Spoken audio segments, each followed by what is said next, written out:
Roll up. Come and see the funny little creatures in their native habitat. It isn't funny, Baz. Let us out of this miniscope. Help me! Help me! Pug 'em with a stick and watch 'em jump. Ooh, that's private area. You just watch it when Carla gets here. You'll be for it, mate. And now, a word from our sponsor. Your commitment to the scheme will sell more appliances now and in the future. That means more profit. Remember, this isn't just a one-off. It's forever. Here, Doctor, Yes? is this legal? Show us your tits and I'll tell you.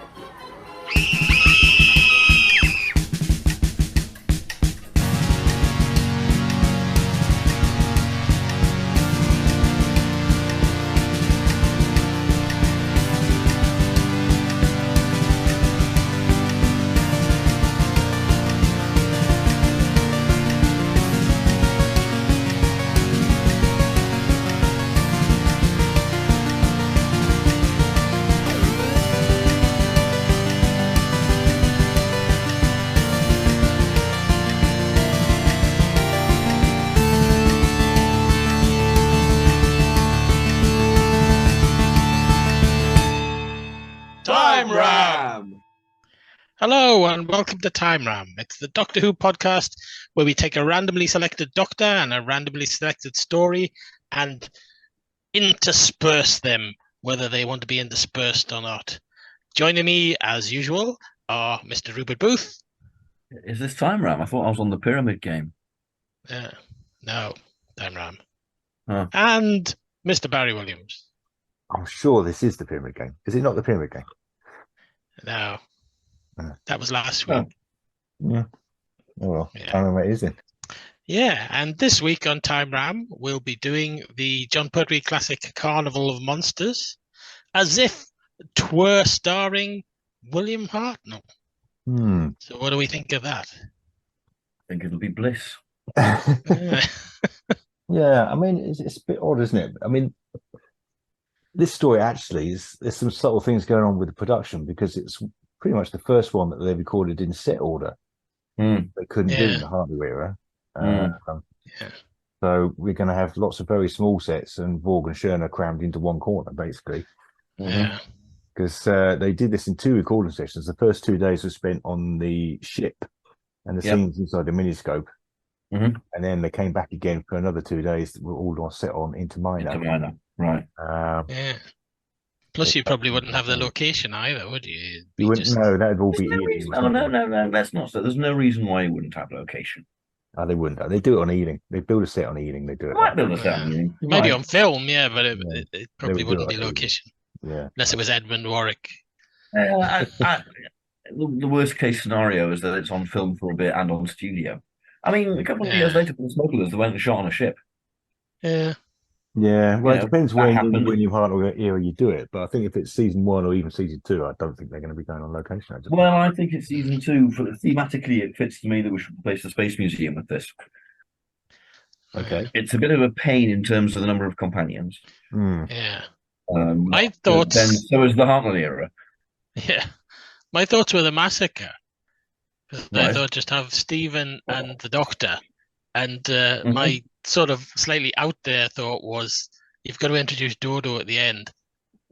Dodo doesn't have a lot of backstory, so you could make He's in the Schirner Dodo. Yeah. Does that mean that Could just Dodo actually was be whisked Dodo. up by a time storm or something and ended up with Vorg, and she's actually a 1960s teenager? He's actually a Silurian. That's Because if we make her Yeah. Schirner, then she'll be a completely different character.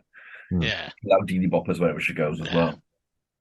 Well, no, she'd be Dodo, but just sort of she would be an alien, but randomly she would I'll tell you what. talk like a 60s teenager. How's this?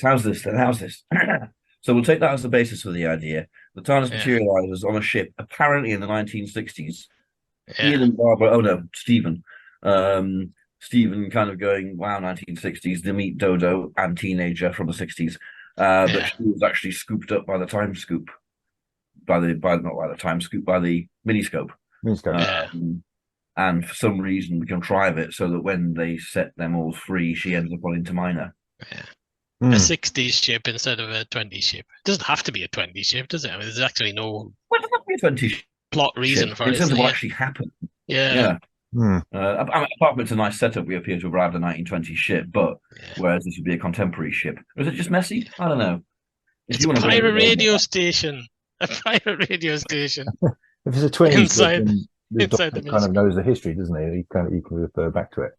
Where if it's a contemporary, it's a bit more difficult. I love the idea of a Drashig smashing through the middle of Radio Caroline. I mean, that's just beautiful. Yeah, and the Ian Marter part is played by Kenny Everett. Or Vaughan. Oh, yeah.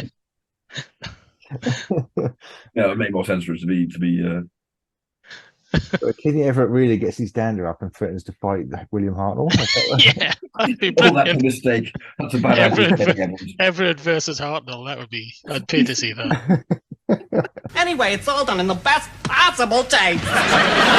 Should we kill this tangent before it goes any further and try and make it something more sensible, or should we just continue?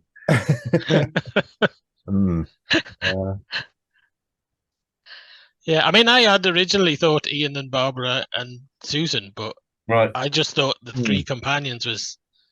It's a bit of a pain, isn't it? Yeah. But we can do the same thing they do with Barbara in the Space Museum and just gas her for a bit. And she can spend an episode wandering around going, lick off. So. Yeah. Or we could split them up. So Ian and Barbara end up trapped in the domain of the Drashigs and they can't get out. The Doctor and Vicky or whoever do. Yeah. And then we get a sort of the three sort of plot strand where we've got to get them out of there before the Drashigs get them. So they do a bit of running around, but they're on film, so they're on holiday as well. Episode 3, they're all on in the marshes. And it becomes a race against time to get them out of the Drashig circuit before they get ganashed. Yeah. Because you wouldn't want to see Ian and Barbara get ganashed. No. Would it be a 6-parter? I mean, given that the pace. No. I know it's difficult, but it's kind of. I'd give it a 4-parter. I mean, I know it's fairly tight as a 4-parter as it is, but tight. It is. I mean, it's. But that means we're not going to be wasting too much time on Ian and Barbara. Yeah. We established they're in danger. We keep coming back to them occasionally as some small peril happens, but it's more kind of how much longer can we go on you type scenes. Yeah. Oh, Barbara. We must. Yeah, it's a lot to cram in. You change out some crawling around the miniscope doing exposition. Yeah. Maybe do a bit less of the politics of Minor, given that they are just crammed into a corner of the studio on one tiny set. Yeah, it does go on a bit. It does. I mean, they're good. They're funny and they're great scenes, But they do there's a lot of it. Yeah, there is a lot of it. If you slice small bits off certain scenes, we'll get an aggregate that will allow you to put a bit of Ian and Barbara splodging out in the moors. Splodging. Okay. When the Drashig attack. Though whether they'd even consider doing the Drashigs then is another question. They would, and it's going to be Shorecraft, and it's not going to be as good. Surely they'd still be like glove puppets. They'd be pretty much the same. I don't know. Might do it on the fly, though. It might be a bloke in a. Exactly. There might be a man in a sack. There might be a man in a sack with prongs on. Yes. That could be the case. That's entirely likely. Yeah. It really will be Dishrags. Okay. Yeah. Or it could be something like the creature at the end of Quatermass 2, which is basically a man in a sack, but they managed to cut. It's not a man in a sack. It's just someone sticking their hand up and waving the amanid things about. In 2, I thought that was a man in a sack in 2. No. You're thinking of Fusion and Deep. That's a man in a sack. Right. They managed to get a sense of scale for that, though. Quatermass 2, I think, could achieve the same sort of sense in this. You just see it through a window, don't you? Quatermass 2, it's just sort of. Except the visual effects department did that, and they aren't working on Doctor Who at this time, so it's going to be Shorecraft. I mean, they're going to be don't get me wrong. Yeah. There might be something a bit more like the Macra. It could be a Macra. It doesn't have to be a Drashig, does it? There could be Macra. Return of the Macra. Well, it's not the return. Is it the return? No, it's the origin of the Macra. The origin of the Macra. But you're not going to take Macra on location into the moors. No, God no. It's going to be something. It's going to be something that Maybe something like the Fendal then. Yeah. Great big foam prong. But with Again, there's some not going to be much location, is there? Because I mean, there's going to be maybe a couple of extras in some moors, and then all the shots will be in a Barbara. They want to probably they're going to be in studio. Yeah, like a release. Yeah. That's the exciting thing. There's nobody in the universe can do what we're doing. We open with a cargo shuttle arriving on Interminer, and there's functionaries there. There's guys in masks, basically the cheap aliens. Yeah, and it'll be a very dangled on string shot. It'll be a bit dark, I think. Mm-hmm. It's a nice model shot in the original. It's a nice model shot, actually. Yeah, it is. Nice opening. Yeah. It's the model of the Liz 79 from the Space Pirates. Oh, Believe it or not. there you go. Model fact. Unloaded with the rest of the cargo are Vorg and Scherner. They're Lermans. They come down the exit from the spaceship with their miniscope. And there's a couple of grey-faced bureaucrats there, officials. They're called Calic and Oram. And they're not very pleasant. No. They're really quite up themselves. Yeah. You try and get Alan Bennett for all of these, do you think? Maybe. Yeah. I had a nice idea for Vogue. Obviously, he's primarily known as a film actor, but he did do quite a bit of television. And I was thinking Terry Thomas. Oh, nice. Being a slightly more caddish Vogue. Nice. I can kind of see him being very kind of, come over and see my miniscope. It's rather super. And the Vorg and Scherner are kind of reflections of the Doctor and Joe, aren't they? So it's quite. Yeah, that's true. They're quite subtly done. I love Vorg's Perspex bowler. Yes. I love they should have drilled some holes in it so it didn't get filled with condensation. Yeah, I think Terry Thomas would be quite good. I think Hartnell would like Terry Thomas. Or hate him randomly. Never tell Hartnell. No. I didn't realize until I'd seen something about Terry Thomas that he did quite a lot of television. He was one of the first comedians to have his own TV show in the 50s. That was very shrewd of him. Yeah. When everyone was like Troughton, when everyone was turning their nose up at television and going, "Oh, it's not proper," they were going, "Yeah, there's loads of work." I don't know that any of it still exists. More. Very clever. How about Helen Mirren then as Scherner? Yeah, I said that. Yeah. How old would she have been? Did you? Oh, right. Sorry. How old would you have been then? Early 20s, I would think. That's doable. Yeah. I do like her who's in the original. Cheryl Hall. Cheryl Hall. Yeah, she's great, yeah. Wolfie Smith's girlfriend. Yeah, that's right. Yeah. I always just think about it as Wolfie Smith's girlfriend. She's done a much worse job of that. Yeah. You've got Calic and Oram, and then also Pletrak, the bureaucrats. Pletrak's in charge. Played by the late, great Peter Halliday, of course. Yeah. The original version. He could do it in the Hartnell era, really. He could still be here. He could do it in the Hartnell era. Yeah. Not long out of A for Andromeda. He plays a real variety of roles, doesn't he, Peter Halliday? You know, this is essentially a comedy role, and in other things he's like a hard man. So he's very sort of versatile. And it's bizarrely in A for Andromeda, he's kind of the young, sexy one. He is. He's the hunk. He's clearly the male lead. Yeah. It's kind of like, wow, Peter Halliday, good for you. Peter Halliday kind of copping off with Julie Christie. I mean, that's not bad going, is it? That's punching above his weight. It's kind of. Did Michael Wisher do that? No. Speaking of glorious, obviously. Not that we know of. That's true. Yeah. Only Julie Christie can answer that question. Yeah. Actually, is she still alive? I don't know. I think she is. She is. Yes. If she dies tomorrow, it's your fault, Paul. Well, yeah, but if it goes the way of the previous podcast, she'll die between recording and broadcast.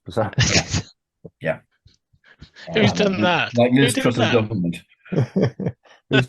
Loads of people have done it. No, that we have mentioned. Is there somebody that we've mentioned? We were killing off celebrities at quite a rate for a while. was Sonny Coldeners, various others. Yeah. Oh well. Go ahead. Time round. So the next scene we cut to in the original version, it's Doctor and Joe arriving on a ship. TARDIS materializes in the hold.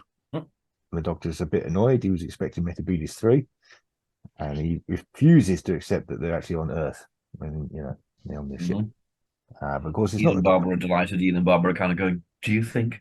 Yeah, Ian and Barbara getting excited. Yeah, of course. Yeah. So inside of a ship, a hold of a ship would have thought much look different. Look much different. No. Yeah. There's a bit where Joe kind of goes, "Oh, why you don't know what you're doing, do you?" And you can just imagine Hartnell doing, "How dare you!" Yeah. Oh, yeah. I'm going to be a queue down here. I'm going to be a queue down here to keep this shit out of you. Bastards! Well, she says, "Do you ever admit you're wrong?" The Doctor says, Yeah. "No." Yeah. I am never wrong. Great banter again, as usual, between Pertwee and that'll be a nice scene. It is a nice scene, and it'll be a nice scene again. Yeah, without much change. Vicky talking to the chickens, obviously. Great banter. Yeah.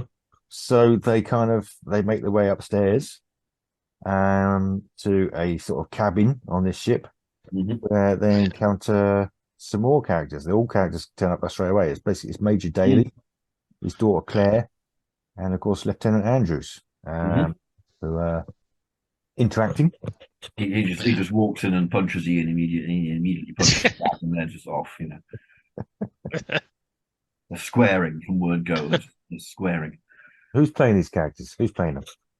Well, Major Daly. Let's have Jon Pertwee from the Navy Lark.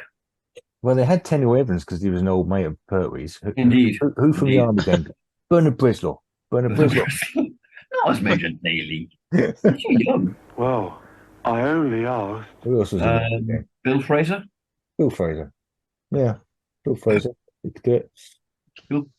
Okay, Bill Fraser and his daughter Dodo and nice. No, we're not doing Dodo anymore. We don't have to worry about Dodo. I've got confused. Yeah, okay, fine.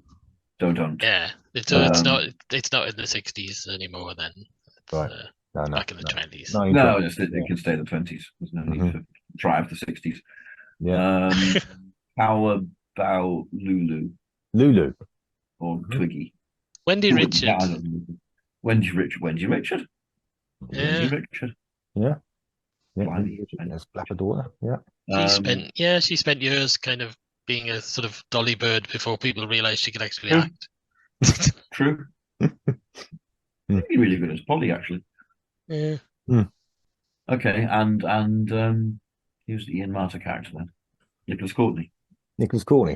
Yeah.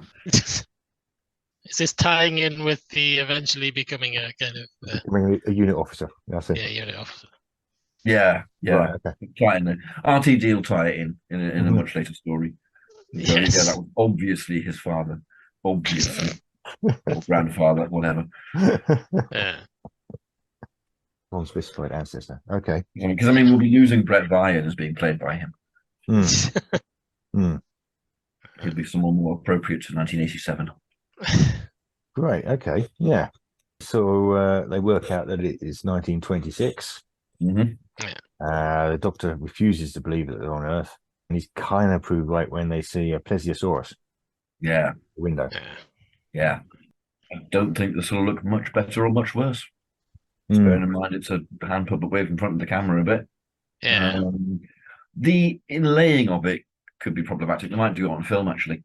Yeah. Or you might just have reaction shots and then,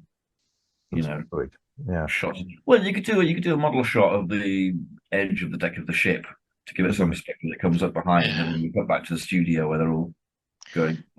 They never use a lot of back projection on those shows. They could easily do it with back projection, but it's not really something they seem to use at that time. Which seems strange. Yeah. Was it a bit expensive to set up? I don't know. They use inlay an awful lot more. Yeah. But inlay, I don't think would have coped very well with this at all. No. Unless they do that thing they do in Planet of Giants and the Web Planet, where they've got a half silvered mirror that sort of tapers off of the silvering towards the bottom, so you have the actors like far away at the other end of the studio on a set, and then use a mirror to reflect a photo or a film or whatever. It's complicated. It's a really complicated scene to do without CSO. Yeah, they might not have bothered. You know. It's not in it very long. No, but you've got to have this moment. I mean, this is the first. This is nicely constructed. It would be. You can't just throw this. I'm just questioning whether they would do it. You'd have to do it. You'd have to do it. They'd find a way. It just may not be. Unless it's just like, oh, look at that, and then you get kind of model boat and hand puppet. Yeah, or you just cut to hand puppet. Yeah, like you never see Ian and the and Swamp Bastard in the Daleks in the same place. Yeah. Tend to casting the prices up on we tire. I call it Swamp Bastard because look at it. Yeah. So you don't really get perspective out of it. You've got to have a scene. Something like that. Anyway. Or it could just be some stock footage of turtles and the Doctor goes, "Good Lord, they should be extinct. They're prehistoric turtles." Hasn't quite got the terror factor, but yeah.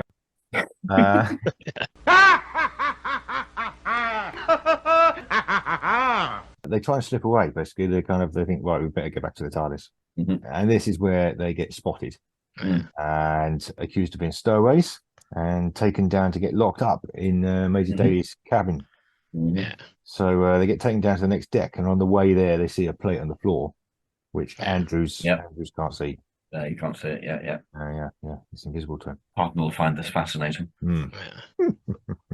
Ian's still squaring against Andrews. There's a lot of squaring going on. Yeah, Ian would get in a fight with him, wouldn't he? He'd be trying to. Constantly, those two are just itching to fight each other. That's why they're squaring. I think Vicky might attempt a triangle, but she's not get right. No, he's got his crew with him. He overpowers Ian. They kind of go past the cabin. Did you take the shite out of Ian? Keep the shite out of him. With his crew. His crew. You and whose crew? His crew. Oh, yeah. Lascas. We'll get a crew down here. Look, absolutely. Yeah, kick the shite out of you. Don't mess with me. I've got enraged Hartnell on my side. You fucking what? So they get locked in this cabin, which has got a calendar in it, which shows the current date, which is the 4th of June, 1926. And the Doctor remembers the SS Bernice. It disappeared on that day. Barbara remembers it.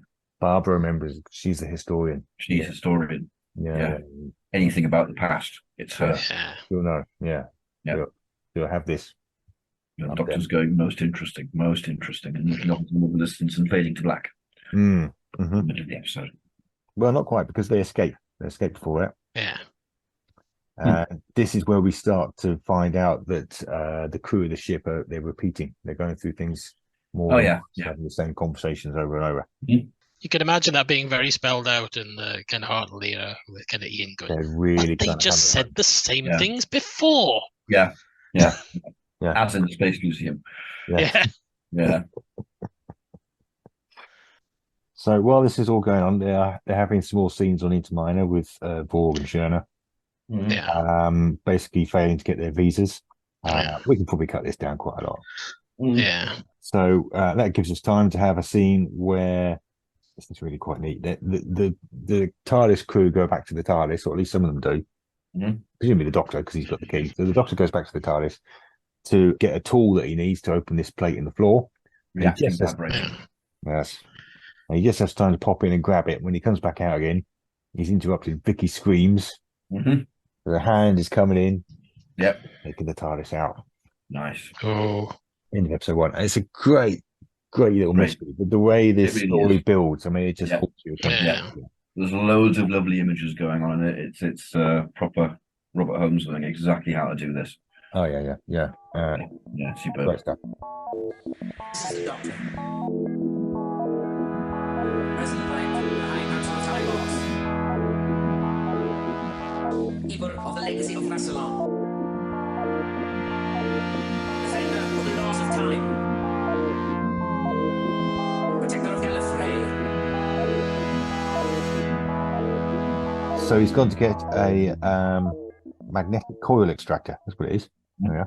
While he's doing that, Vorg on the outside, he's pulled this tiny TARDIS from the machine And we get this scene where he's demonstrating the machine to Calic and Aura, and they're not at all convinced. But he's this is the explanation. We get to see Drashigs in their habitat, and we learn it's going to be a Dalek, isn't it? They're going to show Daleks because it's going to be Daleks at this point.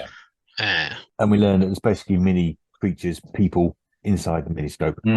I love how Barry Letts had this confidence that the Drashigs were going to be like the next big thing. And I think there's even some interviews with him from the time, isn't there, on that making of, was it a schools program or something where it's behind the scenes. He's going, oh yes, I think they're going to be very popular. That was always the hope, wasn't it? Every monster was going to be the next Daleks. That's kind of yeah. The Drashigs were kind of very limited in what you could do with them, though. They were never going to be the new Daleks. No, they were never going to sit and have a sort of intelligent conversation with the master plan at the end of it. No. Well, that would be a nice twist. You know, the Drashigs are really clever nowadays in the new series. Yeah. Oh, clever Drashig. Drashigs with their pipes going. Yeah. I say.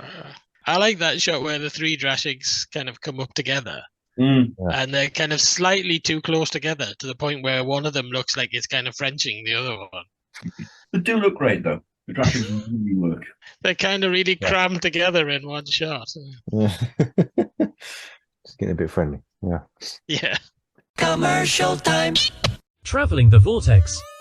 Are you ready to embark on an epic journey through time and space? Join the thousands of Whovians around the world who've discovered Traveling the Vortex, the ultimate Doctor Who podcast for die-hard fans and curious newcomers alike. Every week, we dive deep into the Whoniverse, discussing the episodes, theories, and hidden gems.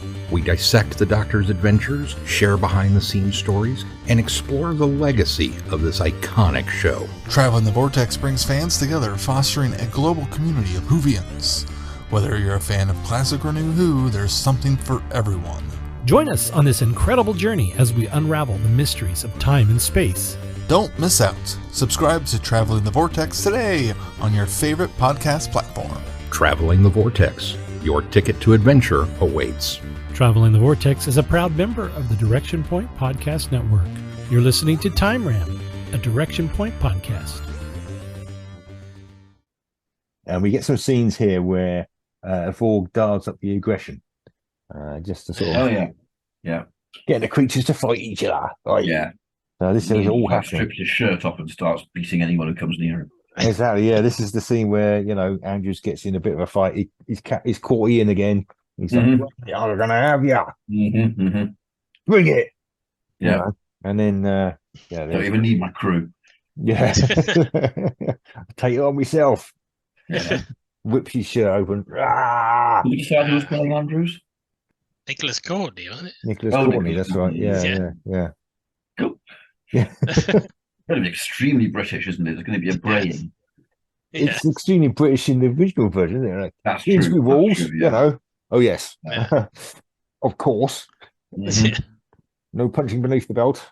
But is Hartnell going to want to get stuck in here? Is Hartnell going to, bearing in mind his comments in the Romans about being good at boxing and shit? Hartnell's going to be going doing Queensbury. Vicky's going to jump on his back and be pulling his hair. Bashing vases over his head. Yeah. We really have a ruck, basically. Until Vorg turns the dial back down and says, Well, they have a ruck if it's on film Ealing. If it's in the studio, they have a kind of. It's rare, if ever, that videotape studio fights in the 60s go well. Yeah. True. Yeah. Unfortunately. Yeah. Well, maybe keep this brief. Yeah. But he turns the dial back down to normal, and everyone just sort of wanders off. They kind of lose interest. Just leave them to it. So this gives the Doctor and crew the opportunity to escape through this plate. They open the plate and go to the machinery. And they're in the gubbins now. They're in this quite small set, really, but it's quite effectively used from different angles. Yeah. I've never seen a photo of that set. I'd love to see a full-size photo of it. Because it is a fairly small area, but it's quite crammed. Yeah, it's well used. Yeah. There's one shot where they look straight up at them, and you're basically looking at the roof of the studio. And you've got the studio behind it. Yeah, clearly the studio roof, and they just use it. Absolutely. Maybe in the Hartnell era, it would be a bit, by the early 70s, they were a little bit savvy into sort of what the inside of computers look like. Maybe in the Hartnell era, it'd be just like big valves. Yeah, like transistors and sort of very. I think the set will actually be much the same because really, probably shapes that people have got to crawl all over. Yeah, it dictates what you're going to do. It needs to be quite strong. Yeah. They climb down that piano thing at least twice, don't they? So it's got to be like that. Yeah. That piano thing, I know exactly which bit you're talking about. I know. I like the three kind of balls up in the sky. They're nice. Yeah. I like the little hut on the end as well. That's quite fun as well.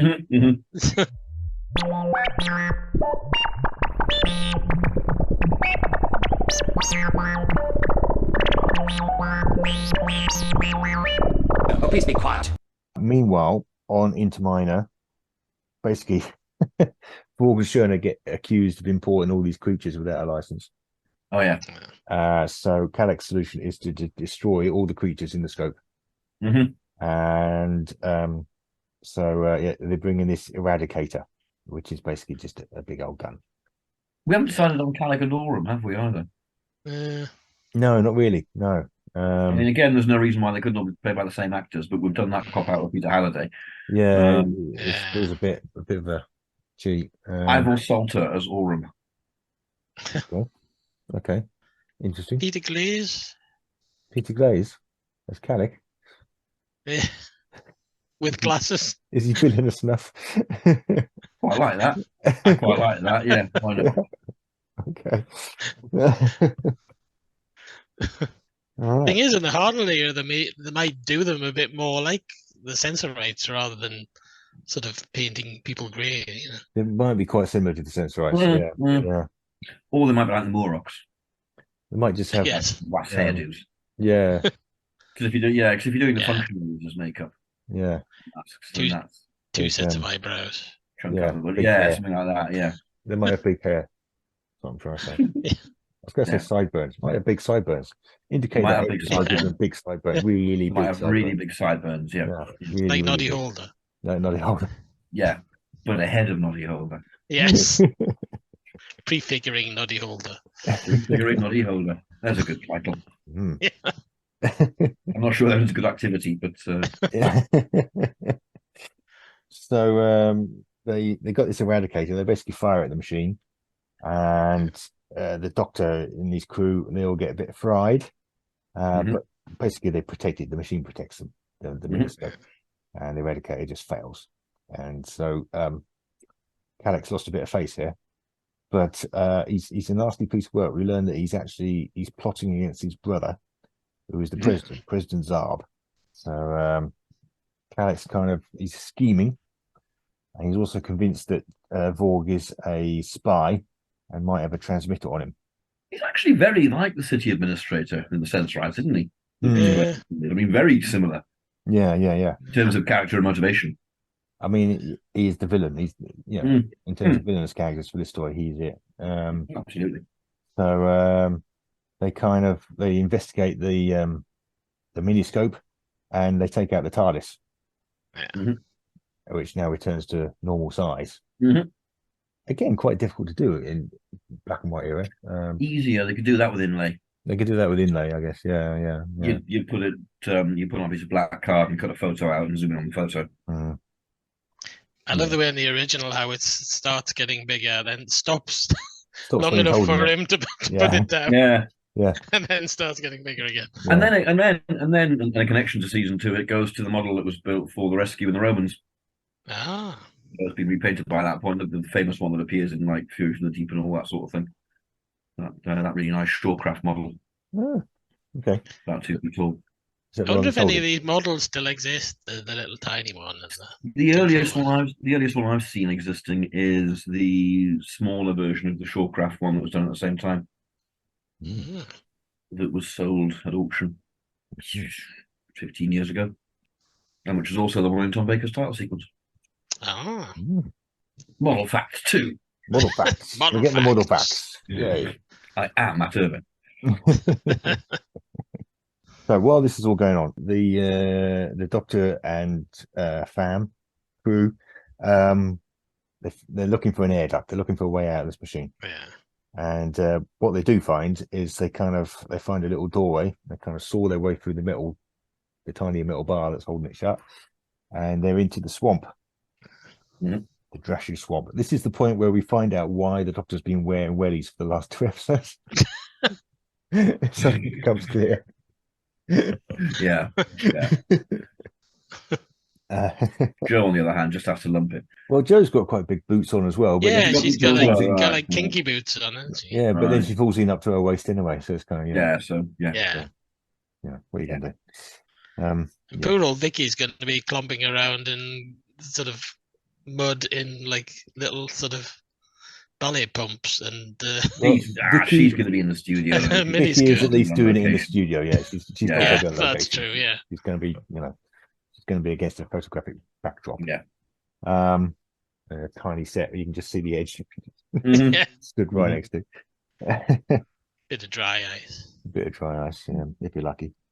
Yeah. Oh yeah, because Hartnell won't be able to do the sonic screwdriver, will he? No. Just have to use a match. His ring. You use his ring. His ring, yeah. Once you use his ring, you refract the special rays of this particular sun to blow things up. Yeah. Like a mofo.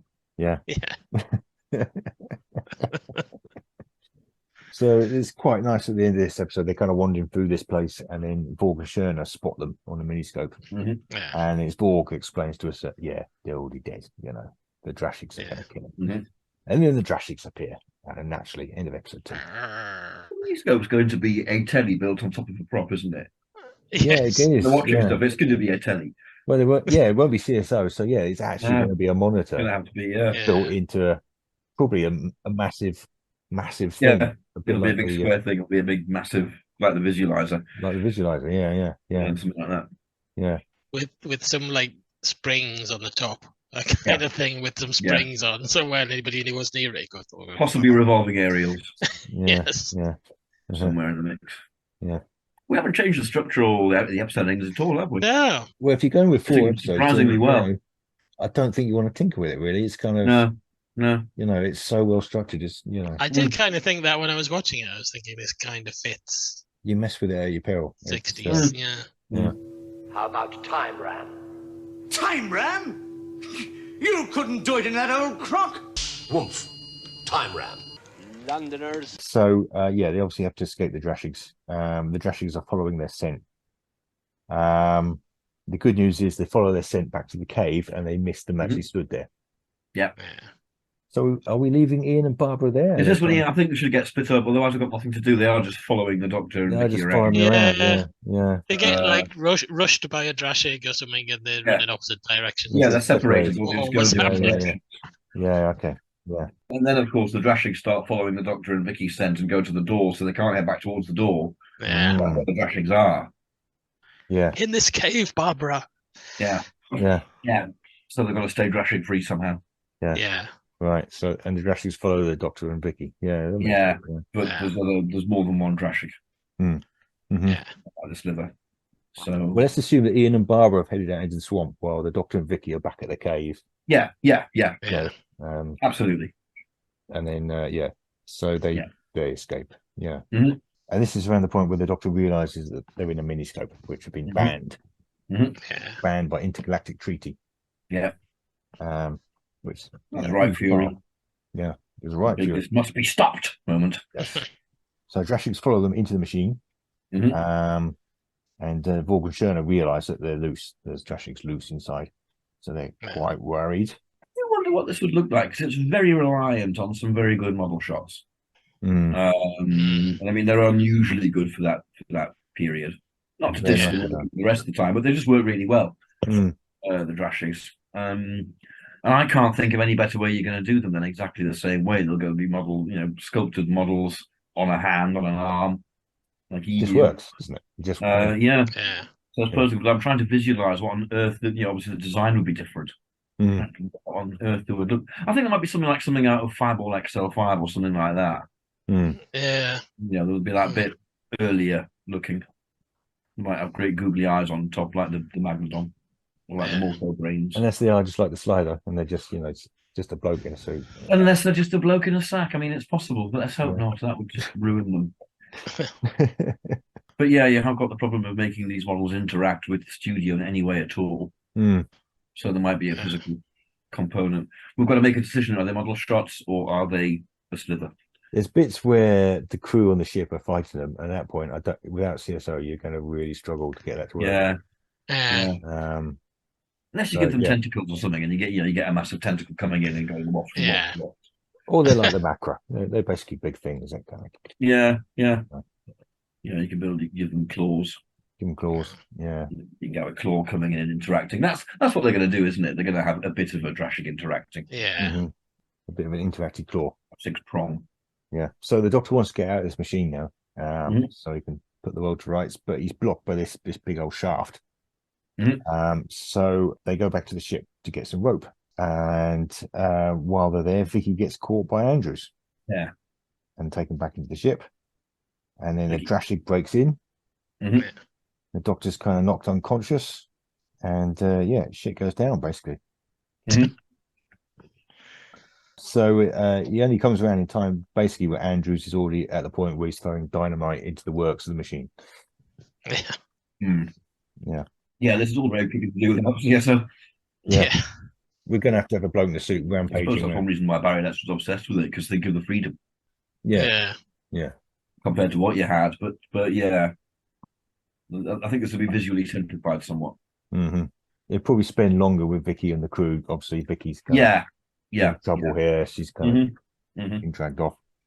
Vorg and Sherna are kind of concerned because this dynamite gets chucked into the machine. The miniscope's basically broken from this point. And also, Calic is just in the background there. He just wants to free these Drashig. He wants to let them out. He wants to start a revolution. Damn you, Peter Glaze. Yeah, damn you, Peter Glaze. To the point where he actually gets Aurum to sabotage the Eradicator. He takes a vital part out of the Eradicator. The Trizon. The Trizon, that's right. The Trizon out. So they can't shoot any Drashigs that come out. Very cunning, Calic. Very cunning. Very cunning. Yes. Yeah. Is he very cunning? He's not all that cunning.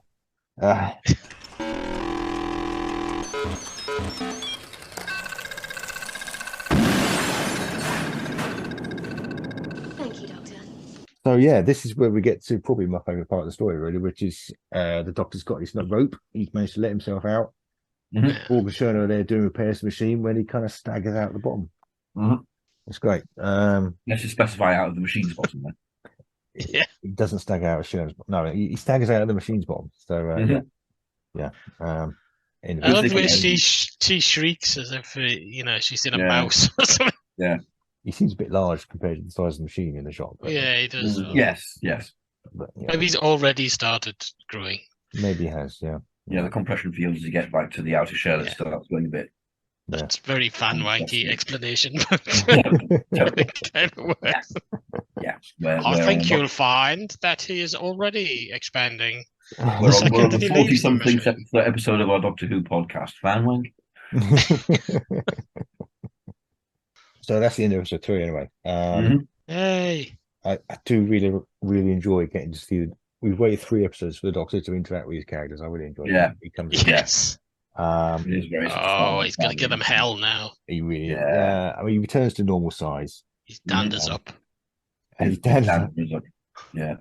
Pletrack's all for killing him. Pletrack just wants to use the Eradicator on him. It's Calic that stops him. But the Doctor just takes control here.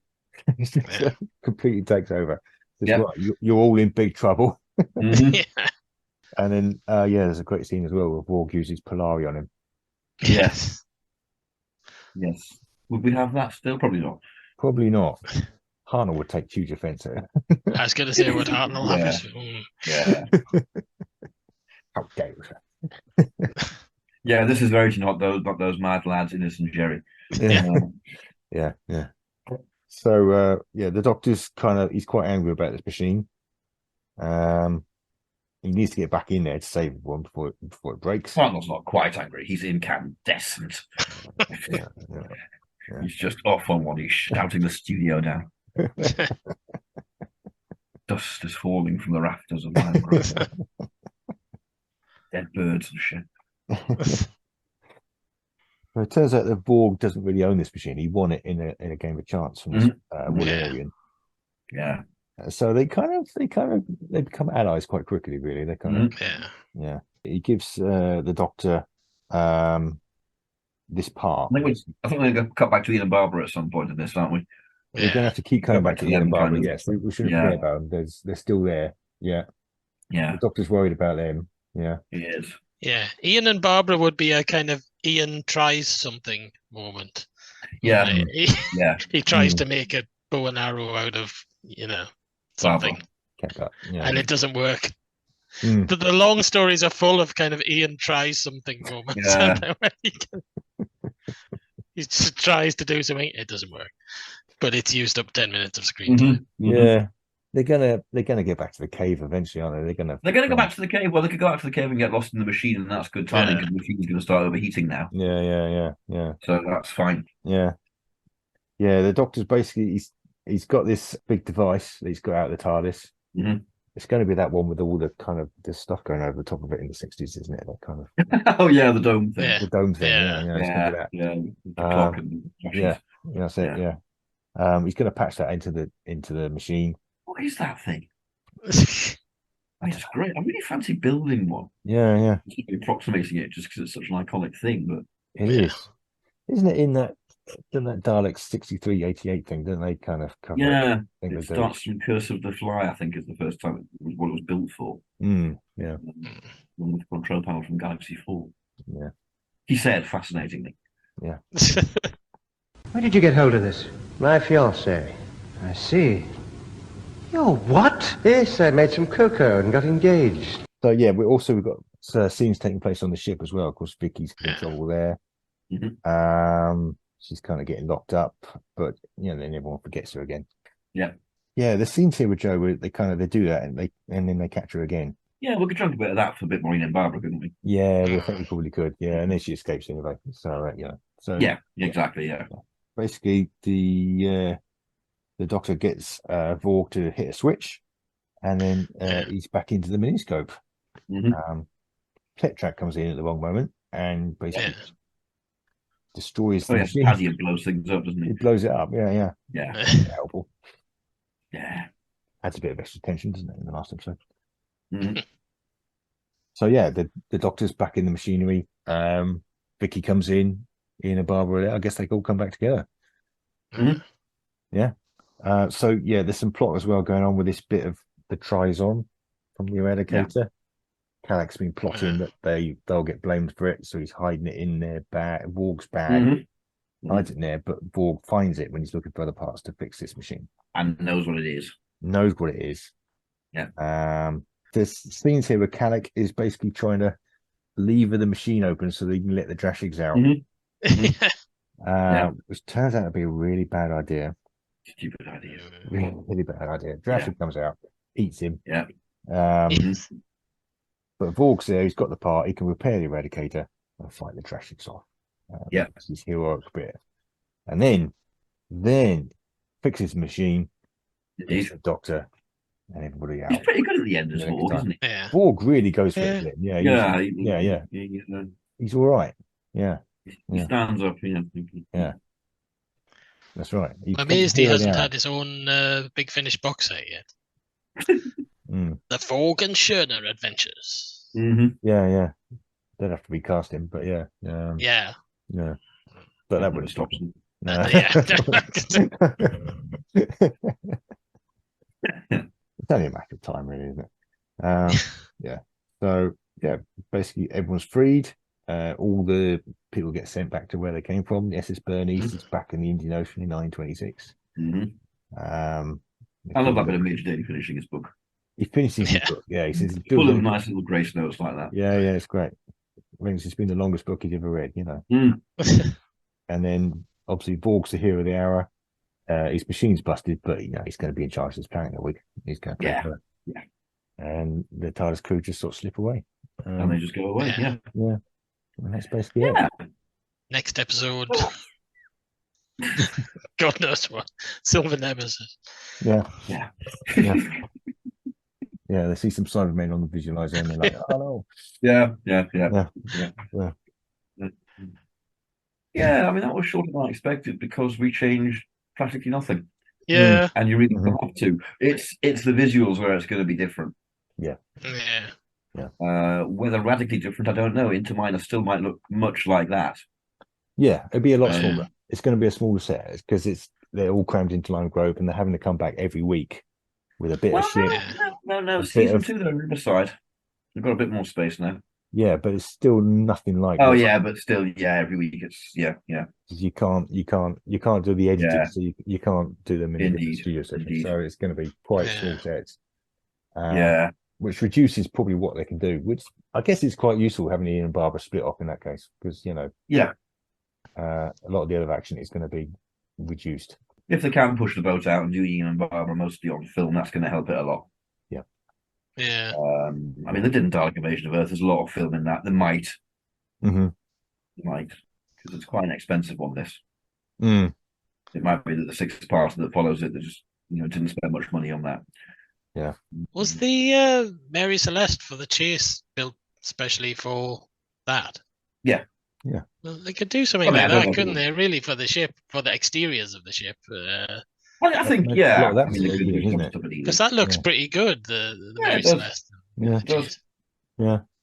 It's big. It's a big old set. Yeah. Apart from the background, which just looks like a cloth. Yeah. Because there's just nothing. Yeah. Again, why not back projection? Yeah. They never seem to use it all the time, and it was very successful. But I mean, Enemy of the World uses it. It's virtually the only story that I can think of. Yeah.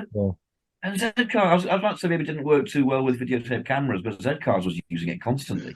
Maybe Z-Cars were just like they had one back projection rig, and Z-Cars was just like dominating the use of it. Yeah, we need it all the time. Yeah, we'll send Brian Blessed around. Maybe Lime Grove didn't have the facilities. They were kind of quite limited to the technology that they had. Riverside. Yeah, Riverside would have done surely. I don't know. But anyway, they didn't.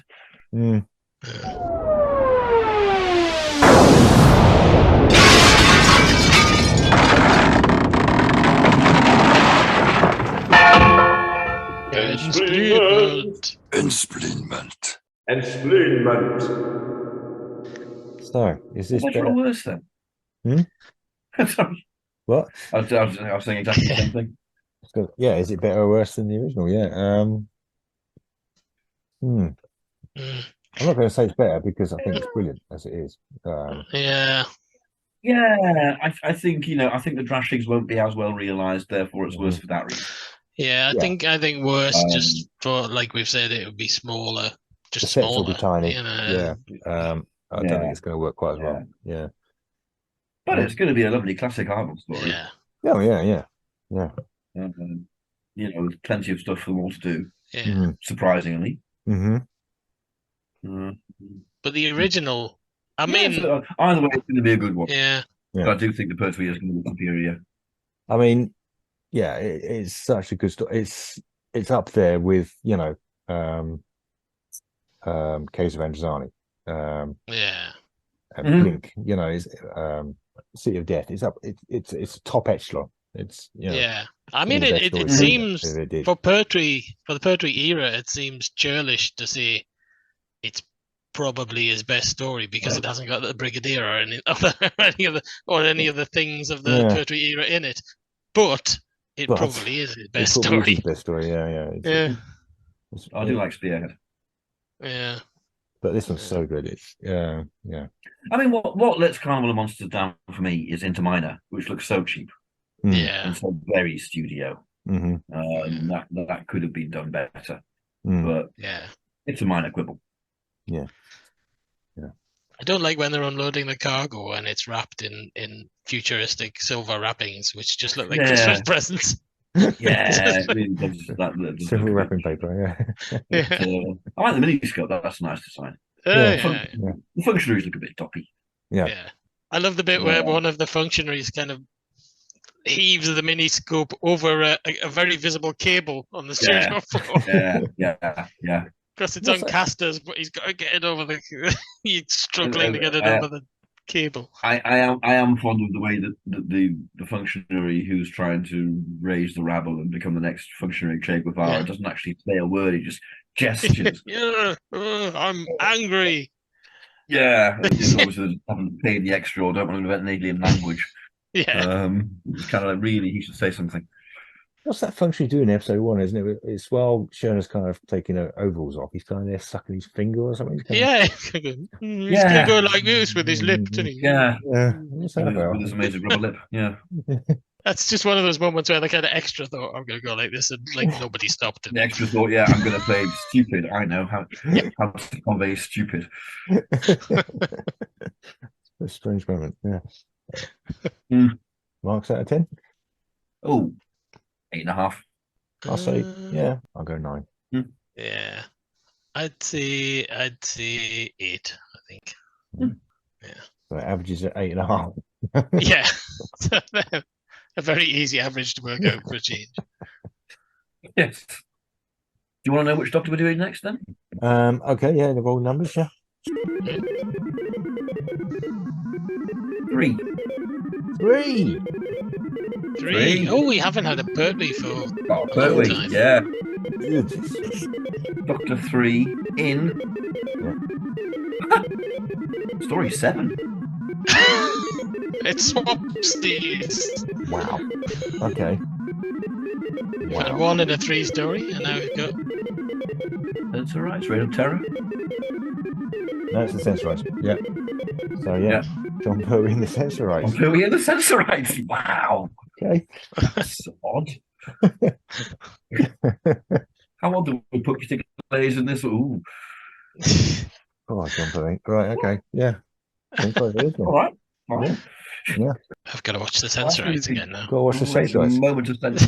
The moment a Sensorite turns up, he's going to be giving him and using the Aikido, but it'll be the shouts, and it'll be all the ha! You'll go, oh, Jesus Christ, man. Yeah.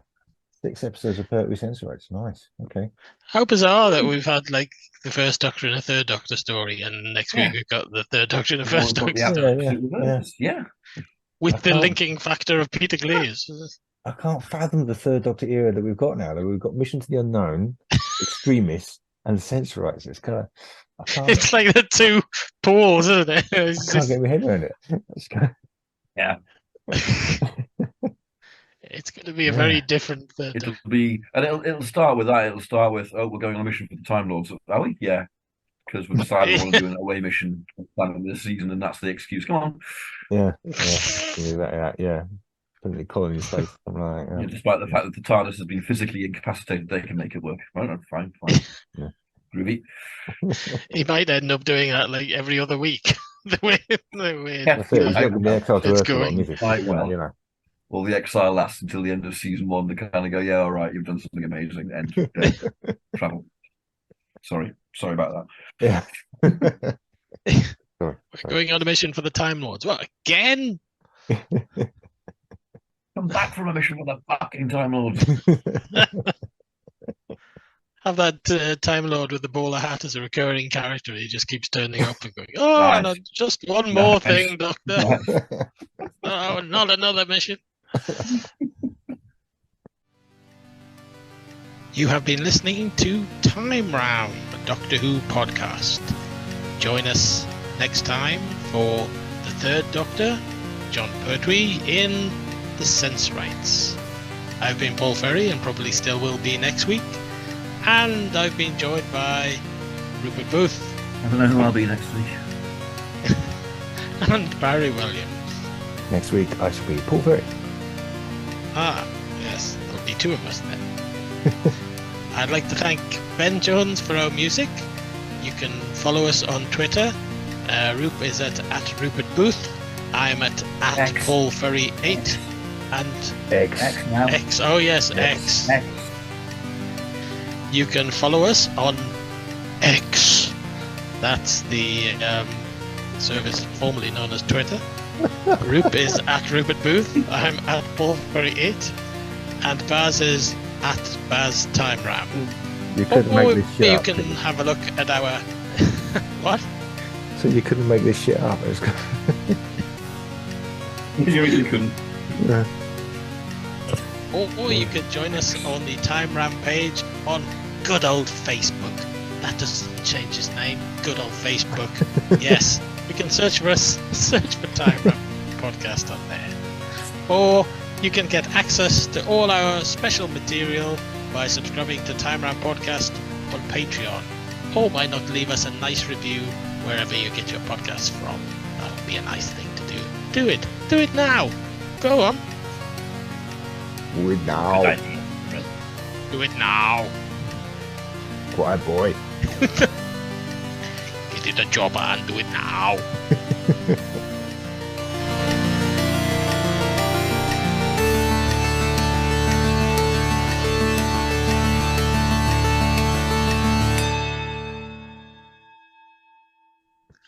What the fuck is X about? Oh, I don't know. I like the way the designer of the logo has already been laid off. He's been working there for 2.5 weeks. Yes. And apparently it's just a particular typeface. It's not even a logo at all. So I don't even know how they're not going to be able to copyright it. Yeah. So the whole thing just reeks of stupid. Twitter's quite a well-known brand. Yeah. Yes, exactly. I mean, everybody knows what Twitter is. They go on there, they do the tweets. It all makes sense. The tweets. It makes sense. The bird is a nice little logo. There's other websites who will kill for that branding, and then you've just gone. Yeah. That's really mad. Yeah. One thing makes. I mean, we were joking. Yeah, we were joking about it earlier, but I genuinely think he is losing his mind. I think he's kind of got to a point where he's so rich that he's just kind of lost it. Yeah. Just going wibble. Yeah. Yeah. Yeah. Yeah. Yeah. We never had. I was going to say we never had this problem when we just randomly hijacked somebody's chat room years ago. Oh my Do you remember God. that? There was something wrong with I do remember that. Neil's one, TBI, and we just randomly hijacked somebody's chat room. Somebody's chat room just went in there and took over. Yeah. I can't even remember what it was a chat room for, but it had been kind of more or less abandoned, so we just kind of sort of lost it. But then didn't they notice? To start trying to talk to us? I seem to recall. That seems understandable. There's a bunch of people in your chat room. I've got a feeling that we, of course, immediately started taking the piss. So, well behaved as ever. Yes. Marvelous. Direction point! Direction point! A Doctor Who podcast network.